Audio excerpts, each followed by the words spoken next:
Randy Orton. I just thought I'd start this video by saying the man's name. Don't know why, just thought it may add a bit more gravitas to proceedings.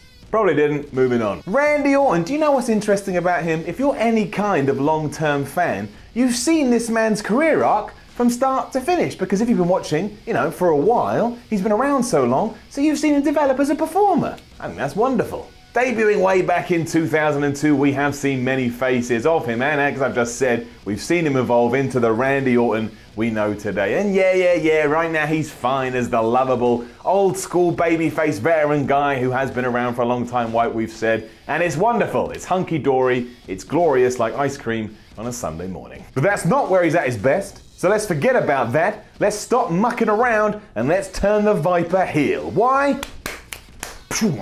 Here's why.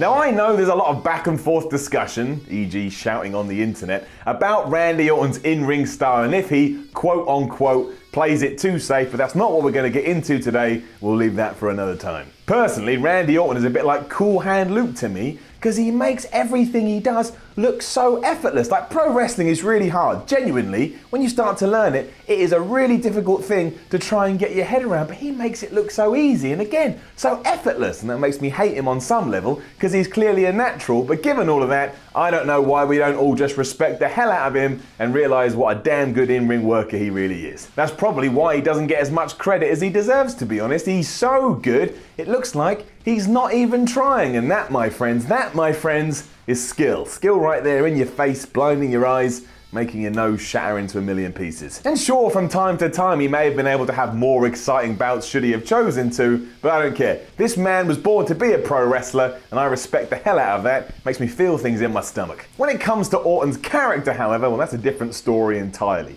If we do go back through all the different guises that Randy's had over the years, I don't think there's any argument. I think it's quite clear that he's at his best when he's playing the bad guy or when he's just being a massive dick. And this was apparent way back when WWE first tried to turn Randy Orton babyface. I mean, back then we all thought it was too premature. He was in Evolution and he won the WWE title, so Triple H and Batista and Ric Flair, they all turned on him. And even at the time, fans were like, this is too soon. I don't want to cheer this guy. I'm not ready to do that. I mean, the real problem was that we were essentially being told, well, here's the two factions that we've got, and one is most definitely more evil than the other one, so why don't you hate the more evil people, but like the guy that's not as evil? And your babyface can't be like that. Your babyface has got to be lovable. You got to root for that babyface. I want to love them deep down inside my soul and think to myself, I want to have their babies. I don't want to just shrug my shoulders and think, they'll do. I mean, that's just weird. Babies, that's not weird, but shrugging my shoulders, that's weird.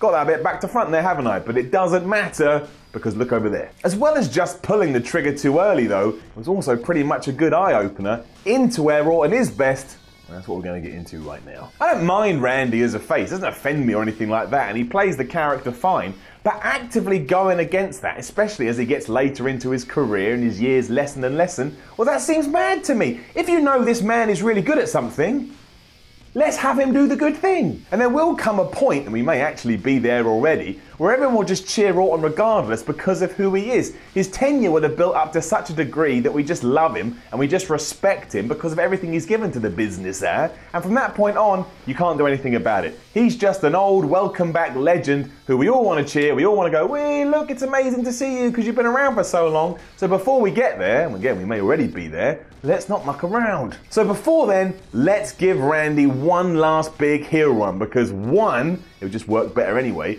but two, it's what he wants. Right now, go on your Google machine and search for Randy Orton podcast interview or Randy Orton shoot interview, and I bet you in that interview at least once he says, "I don't want to be a face, dude. I want to be a heel. I prefer being a heel. Somebody please turn me heel." The bigger part of it though is he's just so good at it. The Randy Orton that walks around like his shit doesn't stink and like he's a massive moron is fantastic, and also that ties into his matches as well. He's slow, methodical, calculating. all the attributes that somebody would have if they were a bit mentally unstable. And let's face it, that's what Randy Orton is meant to be. He openly admits to having random conversations in his head. And if you're out there right now going, yeah, so what's wrong with that? Well, that may mean you're a bit crazy too, but that's okay. There's no such thing as normal in the modern day, and nor should there be. However, within the realms of a pro wrestling story, that's how we're meant to look at the man. I think nothing sums up this more than his lackluster feud with Bray Wyatt. Now, while their match at WrestleMania was mostly ruined by an evil overhead projector that kept getting in the way,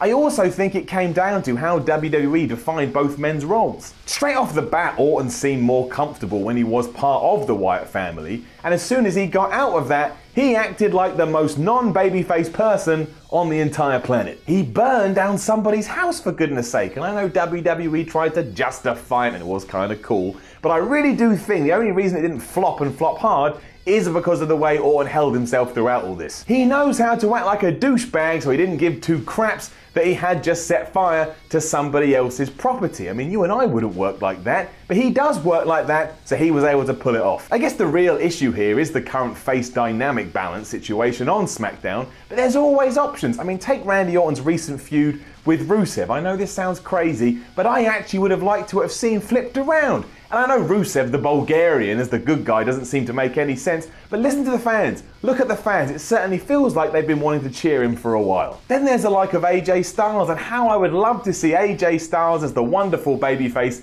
against the deceitful Orton. And if nothing else, imagine this. Imagine right now Jinder was Orton. Imagine Orton took Jinder's position right now. Oh, how good would SmackDown be, and how much would we be looking forward to all the main events between good man AJ Styles and bad guy Randy Orton. If nothing else, I just don't see what we do with happy smiley Orton going forward. Survivor Series gives him some breathing room because we've got Raw versus SmackDown, but heading into WrestleMania, I want to see the bad version, the evil version of Randy taking on someone and just acting like an absolute, well, prick. A prick the entire time. Randy gives the impression that he doesn't give two hoots about anybody anyway, so let him do all of that because he's really good at it. Just go and look at the man that exists outside of the WWE bubble over social media or whatever. He's cutting, but awesome. The RKO is a problem here, of course. That move is so over, it's going to get cheered regardless, but why don't we go Chris Jericho on this situation and just take that out of the equation entirely? Put it on the shelf. Think how mad that would make people. You can actively make it part of a storyline so that when he does eventually transition into this role of, oh, I'm the fantastic man that's been around for ages, everyone cheer me and we will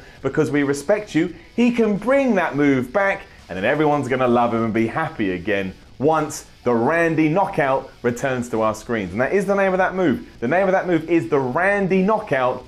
What a way to ruin that maneuver. In short, I think at the end of the day, you've got to play to a dude's strength, and this is the dude's strength. We've had him as long enough as the baby face, so let's put the brakes on that and introduce a version that is going to be a lot better all round. I mean, you'd like it, I'd like it, and he's going to like it. And there's so many likes there. And when there's so many likes, sometimes you just got to look at something and go, if that's what people want and that's what people like, we're going to ram on forward with it. Let's dare to take a risk here, WWE, which isn't even a risk, because Randy Orton could be the best heel you've got on your entire roster. So do it. Now don't forget to let us know what you think about a Randy Orton heel turn in the comments below. Like, share and subscribe. Head on over to whatculture.com and read yourself some articles. And then go onto Twitter, find What Culture at What Culture WWE and hit follow. My name is Simon Miller, this is the Y Series, and hey, why don't you go back through some old Y Series videos and watch those too? You'd make me happy, and therefore you'll be happy because you've made me happy. Hashtag happy. I am defiant. I am defiant. I am